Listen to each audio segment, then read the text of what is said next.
ஆனால் விடுதலை சிறுத்தைகள் கட்சியை பொறுத்தவரை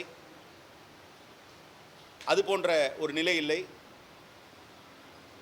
யாரோ ஓரிருவர் அதிருப்தியின் காரணமாக கட்சியை விட்டு விலகக்கூடிய நிலை இருக்கிறது. ஆனால் அதையே ஊடகங்களில் மிகப்பெரிய அளவில் நேற்றைக்கு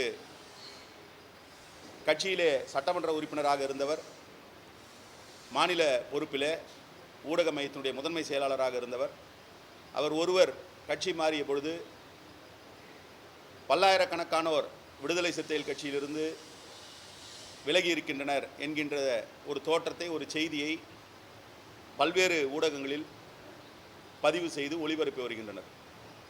ஆனால் உண்மையில் திராவிட முன்னேற்றக் கழகத்தின் அதிகாரப்பூர்வமான ஏடான முரசொலியிலேயே வழக்கமாக இதுபோன்று ஒரு கட்சியிலிருந்து ஒருவர் மற்றொரு கட்சிக்கு போகிறார் என்கின்ற பொழுது அவருடன் செல்லக்கூடியவர்கள், அவருடன் கட்சி மாறியவர்களுடைய பட்டியல் வெளியிடப்படும்.